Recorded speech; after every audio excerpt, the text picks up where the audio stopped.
Hi there. Thank you for joining us today for the next interview in the series for dog owners to help them discover the secrets of dog experts and transform your connection and relationship to create the best friend you've always wanted. Today, I have Christine Young here. She is definitely a dog expert. Christine is certified dog trainer and dog lifestyle expert with 20 years, 20 years experience training horses. And she's been training dogs for 6 years now. Christine has a great program for puppy training and recall and canine enrichment. And I so thank you very much for being here today. It's very nice of you to take the time to join us. Thank you for having me. I'm excited. Yeah, okay. So I know there's a lot that we would like to cover in this time. And if you want to start with the enrichment, we'd love to learn more and understand more about enrichment in dogs' lives. I'm happy to. And we chatted about doing a little bit of a screen share. So I'm going to take a second to move to that. And gotta put my glasses on to start it here. Okay, like you just said, these are my specialties, puppies, recall, and canine enrichment. And I love that today we're going to focus on enrichment. And it's just one of my favorites when we can be so creative, and it's just so important for all of us, not just dogs, but people too. And we'll touch on that, but let's just go through the basics first. What is enrichment? So the zoo and shelter world is where we get enrichment from.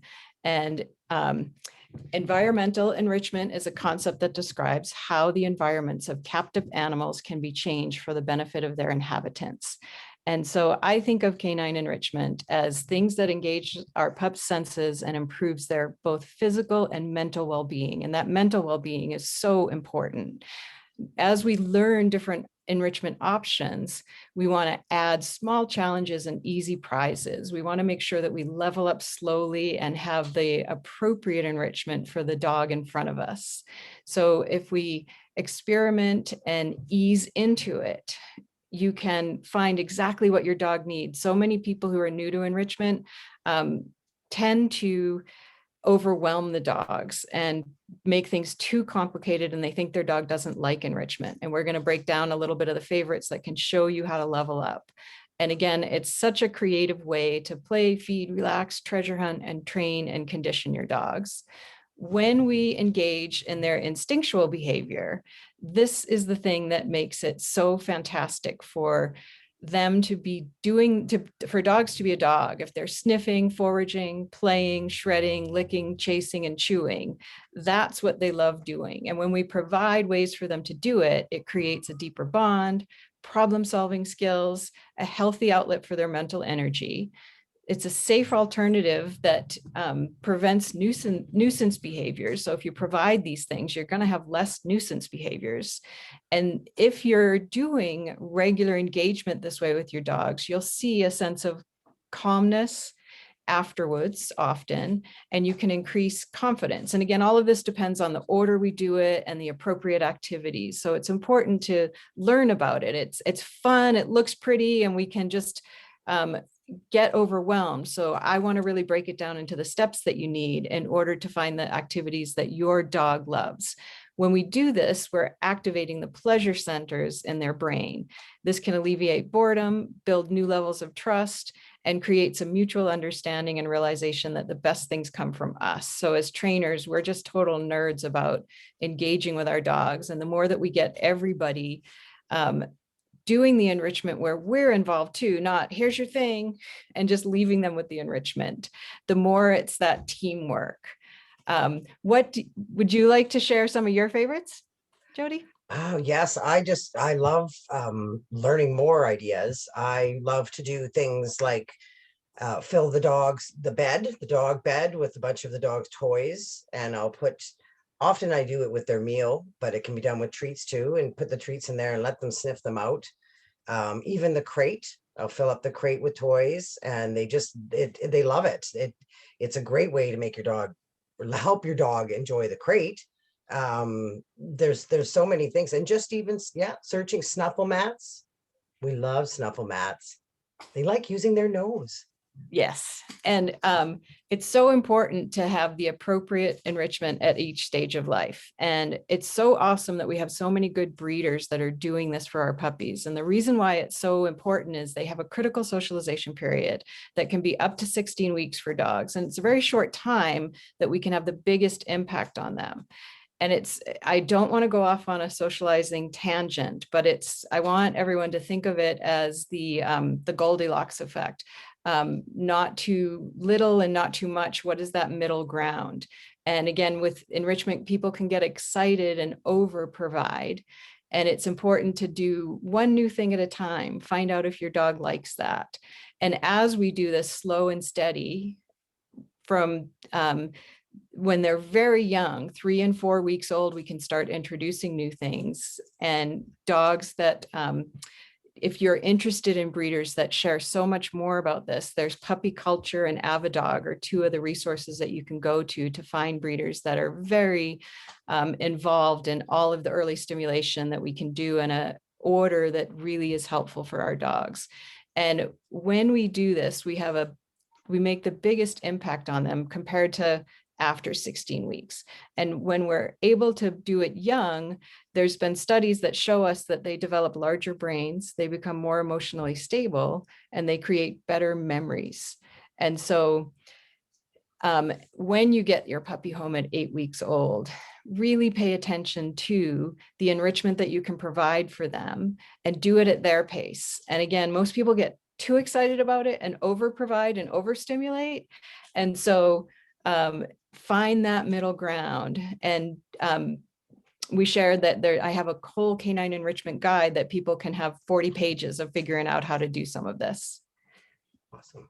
And the doing it slow is key. So teaching your dog step by step how to engage in anything new for them can really help give them time to take it in. And the muffin tin game is a perfect one to go slow. You can just start by feeding out of the muffin tin. And a fun way to feed out of the muffin tin is, if you see in this photo in the upper right-hand corner, I have kibble, I have cheese, one kind of cheese, I have, I think those are salmon treats, and then I have some cream cheese. And you can put all different kinds of food and let your dog explore just eating out of the tin, different kinds of food. And you can kind of learn some of their favorite treats by doing it slow and steady and providing different things at different times. Once they're comfortable, and most dogs are pretty happy to just jump after any food in a muffin tin, but that fearful dog, that young puppy that it's new to, go slow and just provide that. Like a muffin tin in a puppy's environment is a brand new thing. So just providing food in a muffin tin or just the sight of a muffin tin is a really good step compared to how complex we can make the game. So after they're eating out of the tin, we can put some food with other light objects on top of the tin, and you can put the food on top. So again, they just have to forage to find it inside of the things, and then they start learning to pick things up and move them off. So you're going slow that way. And as they get to be better at it, you level up with heavier objects on top of it. So you make it more complex for them to figure out how to solve this puzzle. And as your dog loves this game, you're not going to do these different steps all in a day. You're going to do them over a slow period of time. And so as your dog likes the muffin tin game, you're going to get your really advanced dog to not find food in all of them. So you're going to go from food easy to find in an open muffin tin to heavy objects and foods not everywhere. And you want to be careful of this because you don't want to create frustration, but that's the advanced level that we can go to by having them pull stuff out and there's not something there. And they might be more surprised when they finally find the one that's there. And if this video works, we can just see my dog Pico working on the muffin tin, where it can take a while to get certain objects off of there. And that's a good thing. They're using their nose, they're using their feet, they're using their mouth. And these are the things that we want to get them engaged in. We want to get them doing all of the things that are instinctual for them. And Jody, would you like me to keep going with leveling up on this one, or do you want to jump in? I just want to say one thing is that I Okay. love the muffin tin game. I have two of them. And I've never thought of actually the challenge of changing it by only having treats in a few of them. I like that idea because I'm always conscious with my little dogs of how much treats I'm giving. Right. And it's so important that you need to get to that point rather than frustrating them, but it's Yes. that next level that we can take everything to. And so this also is some other favorites if your dog loves to tear things apart. And we want to create a safe way for dogs to tear things apart. So egg cartons are a next step. Again, similar to the muffin tin game, we're going to just feed out of the egg carton, then we're going to close it and they're going to eat out of it. And then you're going to tape it. So they have to really tear it apart to get to it. So we're leveling up each time. And a lot of people with young puppies in particular can be really concerned about dogs ingesting things, and certain dogs like to ingest anything in front of them. So we need to be super careful and maybe not provide that kind of enrichment for them. But a trick that I like to share with people is to find the things that they still can pull stuff out of without ingesting. So a couple of things that you can think about getting for that is at like Costco, the big bags of frozen vegetables, that plastic's very hard. And if a dog's going to tear it apart, it's really hard and long to tear that apart. So you can crinkle up those big plastic bags that you cut with scissors. So it's a nice, safe sheet of plastic, and then put stuff in it and put it in a cup. And so they pull it out of the cup and they get it out of the plastic, and they're learning to tear stuff apart that they can't ingest. Another object that you can do that with is these Tyvek envelopes that you get at the post office. I don't know if you remember getting shipped these plastic things. They're so strong, and that's why they make them. And you can also, just like the Costco big bag of vegetables, take this Tyvek thing and crumple that up. And so that's a good starting place for dogs that like to ingest. You might be able to transition them to brown paper bags. And you just want to start with things that aren't a tissue that they're going to swallow. Certain dogs are just going to eat everything that's in front of them. When they learn that there's fun food to find in there, you can sometimes transition those dogs, if you do all of this slow and steady, into a practice that they can actually take advantage of the foraging, tearing up, shredding behavior that so many dogs love to do. There's certain ways you can learn to make it safe. Once you know the level that your dog does, you're going to make puzzle boxes.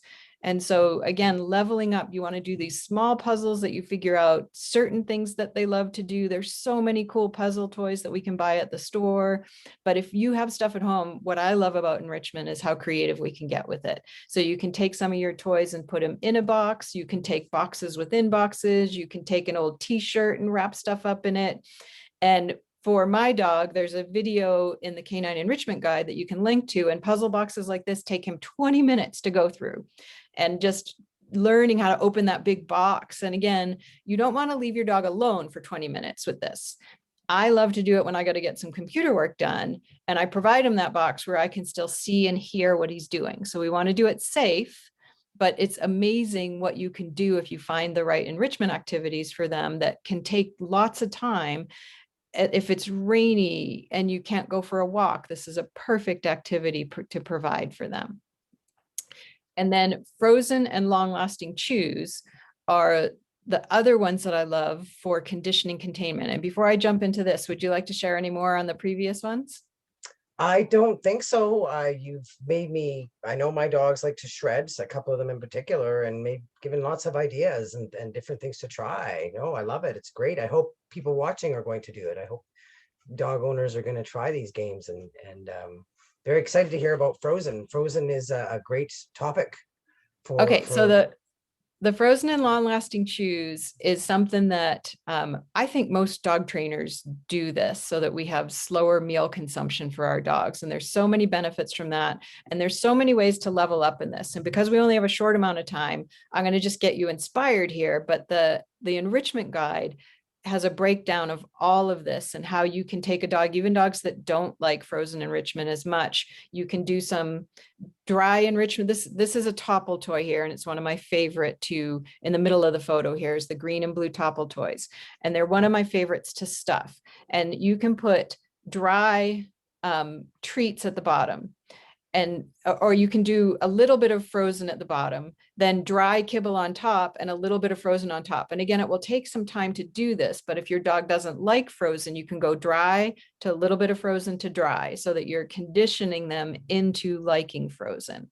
A lot of dogs who are foodie that like frozen, you can find many ways to provide frozen. These lick mats you can do not frozen, but once you freeze them, they're longer lasting.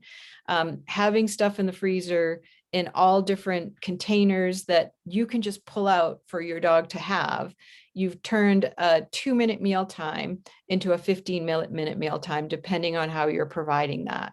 So not only does it slow the eating down and provide them with something to do for a while, my favorite thing is to condition containment with this. And so we're going to figure out those things that, whether it's a topple toy that we can tie a rope in, or a lick mat that has a carabiner on it that we can put in the crate. These are the things that we can condition containment with. And let's see if this video works. So this is a puppy just learning to like that crate. And most puppies, if you put that topple toy in there, are going to go grab it and move themselves out of the crate. And if we tie it in there, they can just enjoy their food in the crate and start enjoying the crate, but it's still their choice to come out of the crate. I should have muted that video. Sorry about that. I'm trying That's to a be great efficient idea, today. though. That's a great idea, tying it in there for sure. And here's a bunch of stuff you can tie or place in there. And so we have the topple toys, we have the any kind of lick mat that has the, and I like pot holders versus the traditional lick mats. You can get silicone pot holders that have a hole on them, and that these have the carabiner to tie in the back. And then the other gray one there, that's for putting my curling iron on. So just get creative when you're doing on this and figure out what works. The Holy Roller Ball you can tie in, and you can put a little bit of cream cheese on that. That balance disc, I put a little bit of cheese spread on that, and that's heavy enough for the young puppy to leave in there and not drag out. So these are just like all examples of how we can leave the door open. When we condition a space with leaving the door open, we're creating that emotional state that we want to create in confinement. If we put a dog in a crate and close the door and they're not comfortable in there, even if they're hungry and eating, they're not in an emotional state of, I like it here, I want to be here.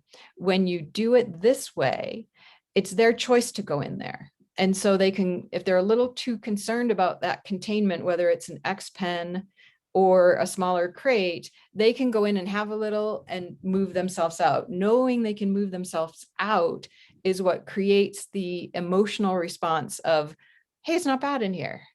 This is pretty cool that I can stay in here. And in the beginning, when they know they can leave, this makes all the difference in the world, and how you're actually conditioning confinement rather than shutting them into confinement. So doing this slow and steady with these different creative ways can make all of the difference with your crate, your X pen, laundry rooms with a gate. The more you want to condition a small area for your dog to feel good about, the more you do it through these little steps and little tricks and tips in order for them to be like, hey, this is pretty cool. I like it in here. Before you know it, they're going to jump over the gate into the laundry room and just be like, can I have my meal now in the laundry room? I'd like to have it in here.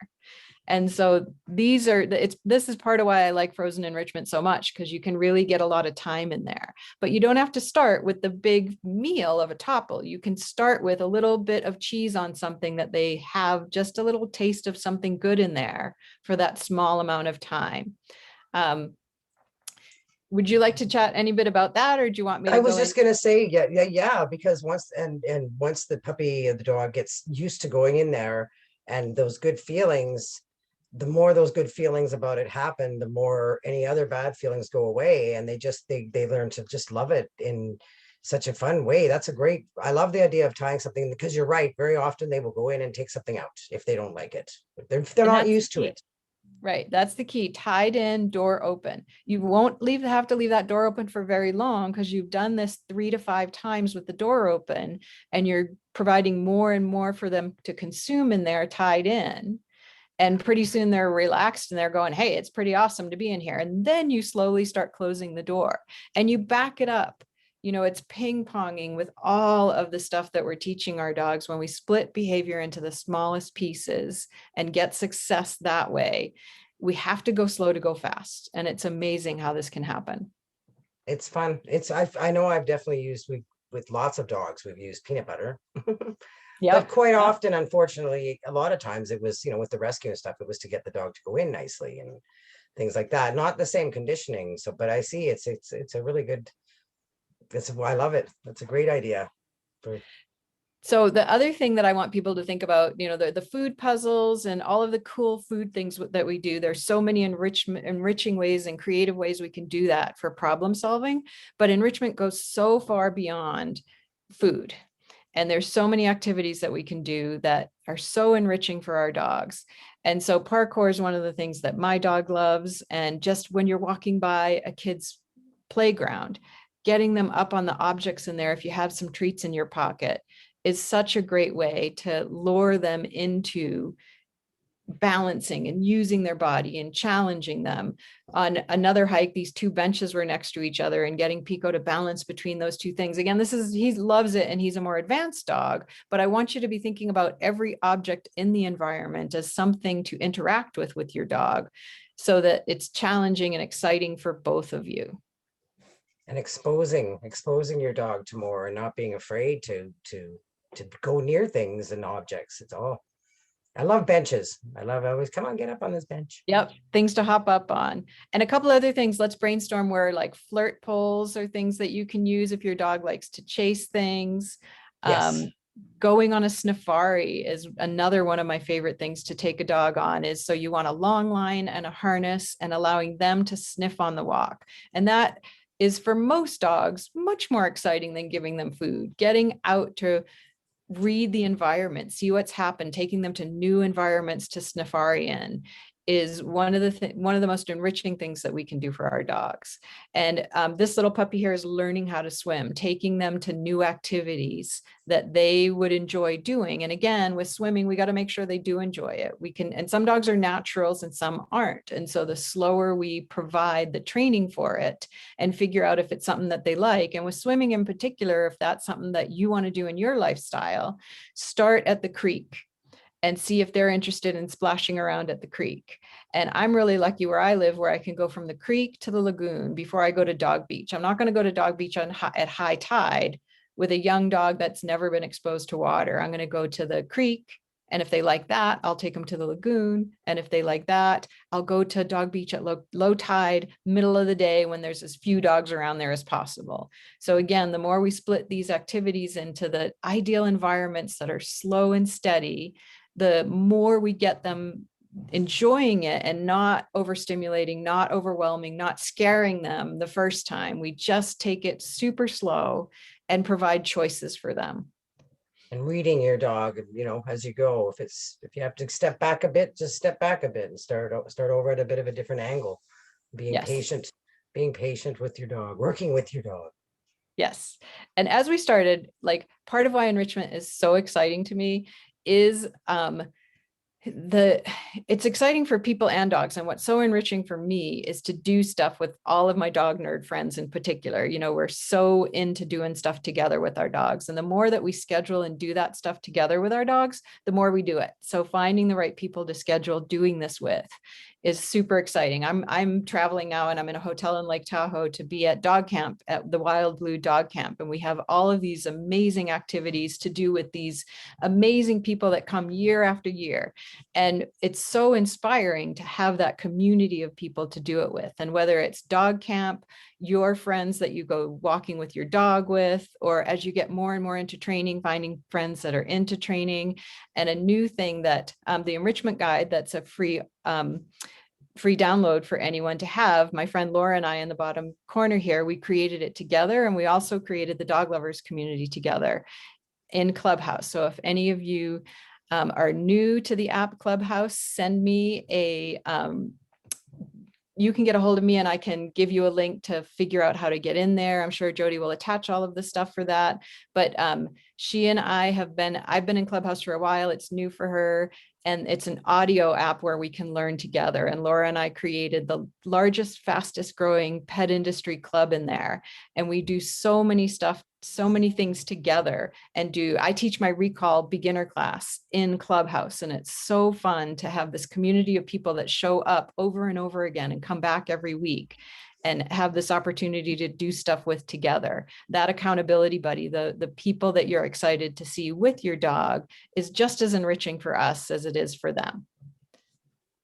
Yeah, it's a great, excuse me, it's a great new space that's growing, and it's very exciting that you have people talking. It's for talking and communicating, right? It's a new app that's growing big, this Clubhouse, and dog stuff is getting in there. More and more dog experts and dog people, dog owners, can come and ask questions, right? And get help right away. It's a live app that's for interacting.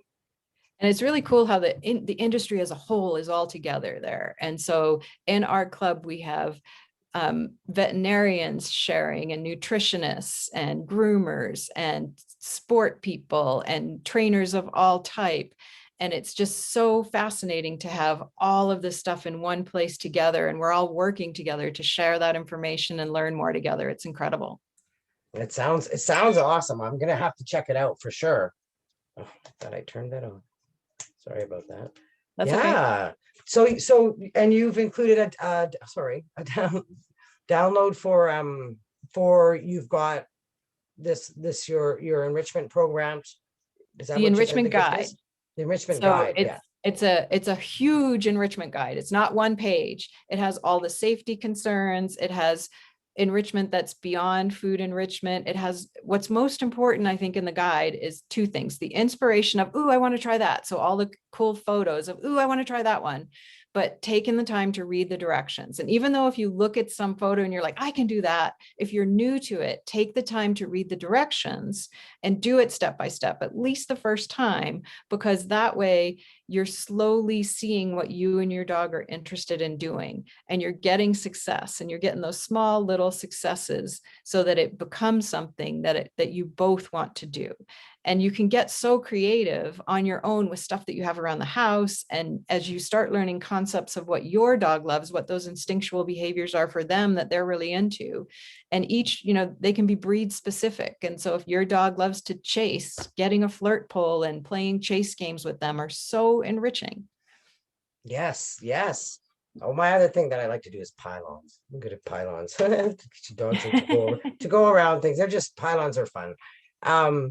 Yeah, so just, and always starting, like, so many people don't seem to think that their dogs will do this stuff. I know even the muffin tin I mentioned, and sometimes dogs don't even realize how, because you haven't done it, they don't know that they can do things with their nose that they can. Like, they don't even know that the dog that it would like this, and so they have to learn it and just start at the very beginning, like you said, show them with a really easy, a super easy level, and then leveling up. And they just, and the thought of, like you said, at 20 minutes, I mean, who would not love to have their dog busy for 20 minutes while they're having fun? Yeah. And when they finish that food puzzle box, they're taking a nap afterwards. They're the happiest and everyone dog benefits. Yeah. And but it's important to share, like, prepping that, figure out what's safe. It's work to do this, but I think it's worthwhile work, and figuring out the safe things to put in those boxes. And think of how we feel, like doing the hard and feeling the reward of the hard, of like, oh, I took the time to prepare that for my dog. And I'm not going to be like, oh my God, look at that puzzle mess I have to clean up. I put it in a confined area. And when I'm cleaning up, I'm just like remembering how much fun he had. And so everybody can find their own creative style of enrichment matching with their dogs. And the more that you figure out, and the top ones that I want people to consider is the frozen enrichment for sure, because that'll give you time, slows your dog down for eating. And there's so much, besides conditioning that crate or the X-pen or laundry room to be the space that they feel better in, you can condition a mat for them to have this on. So if you're always providing enrichment on a mat, your dog will go to those mats so quickly and wait on them. And you have less mess to clean up. So if you're giving them some gooey, stinky, frozen thing, doing it on a mat or in an X-pen area or in a crate, You're not wondering where all over the house they're bringing this stuff to. You've conditioned it. You've taken the time. Again, there's some hard work involved here, but it's so worth the work in the beginning that provides the lifestyle of the time you gain in the end, and the joy that your dog has is so worth doing the step-by-step learning. Yeah, it definitely is. I I mean, both my dogs, all my dogs, I have four. It is a little bit of work, but it's definitely worth it. I never regret that. For dinner, they usually have it's this bone shaped thing, but I put peanut butter. I get some really good holistic or organic, whatever word for peanut butter. It's not crummy wash stuff. It's good peanut butter. And I use that. I don't always freeze it. Freezing it would be better. But It depends. they love it. And they get so much licking, and even though they're such odd kind of bigger than them shapes, they carry them around, usually to make sure they're clean for each other.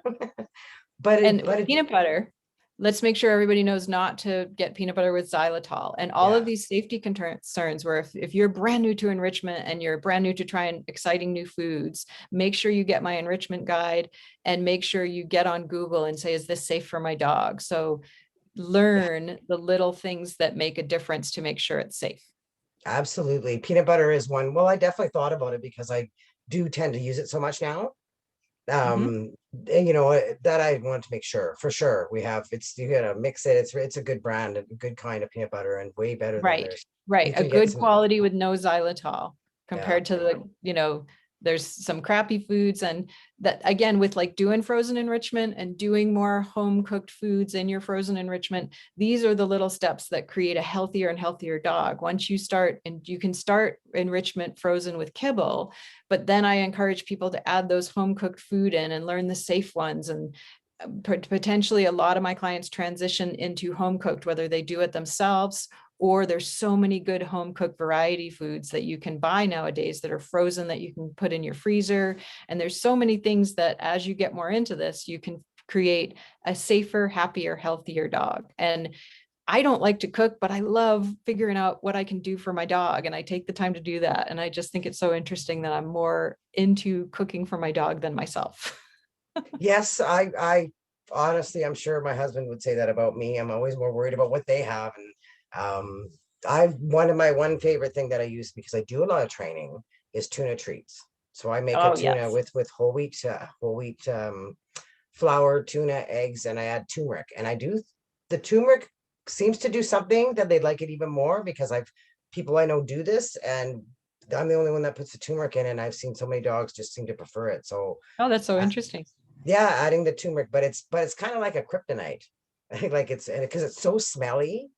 Mm. So you only need, and it's like you only need a little bit, and you can cut it up and freeze it. So I've got a great big bag of a healthier treat to use in these games, and Yes. I can't stress enough how good it is, how wonderful you're like all the things that you presented here with enriching lives. It's definitely been a priority for myself because we have winter and I have little dogs, that don't go running in the snow. And so, I have half a year that I have to try and think of their lives being more exciting than staring out at snow and following me around. We did a really condensed version. So that's where I'm excited for people to go and get the guide that has the expanded everything you need in there to learn more. And you can follow along on Instagram and all the social media links, and always get in touch with me. If you have any questions about it, I'm happy to help. And join you on what is it, the Dog Lovers Club. There's Yes, no that's the best place to get in touch with me. If you haven't joined yet and you're interested, come on, give it a try, and tell me you found me through here. And that will be super fun to say hello to you there and continue the conversation. Yeah, on Clubhouse. It looked like it just said Dog Lovers Club, so there's no V. Yes, we are the Dog Lovers Club. Okay. And so once you're in, and I can give anyone links, but let's say you went into Clubhouse without the links that I gave you, you can go to the search and do dog and search for clubs under dog. And we're at the top. We're the biggest club. Okay, I need to get back in there. I know it's a fantastic platform. It's a fantastic platform for learning if people want help. And like you say, holy cow, there's a lot of great experts in there. I Yes. mean, it's just amazing. Everybody's trying to help dogs and help people connect and help their dogs have great lives. And I Yes. believe they're all sitting there just waiting for it. Yes. And so many of the people that you've had in this summit, we've interviewed them in the Dog Lovers Club. So you can kind of hear more from them there. Oh, awesome. Are there is it saved in there? No, you have to, No? and it's kind of cool because you have to show up for it and new things are always happening. It's ephemeral. It's our, and within our Dog Lovers Club, we have casual morning 8 o'clock coffee conversations about anything that they're random for our regular morning 8 to 9 Pacific time. And then we have more conference style ones that are very specific about things that you would learn in a conference. But the coolest part about it is you're not just listening, you're jumping up on stage saying, oh my goodness, I just did that and here's what I learned and added to that. And I'm sorry, I didn't understand what you said. Can you explain that again? So you have this great environment that's so interactive to participate in. Awesome. Yes, it is. It is. Well, we're definitely going to have to find you there. Clubhouse, the Dog Lovers Club. It's going, that sounds like a fantastic place. And your enrichment guide.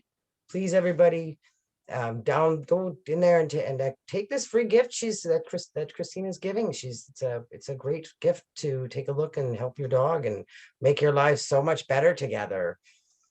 Thank you very much. I'll end this part here. I'm so Thank glad you. you came. Yeah, This was awesome. great.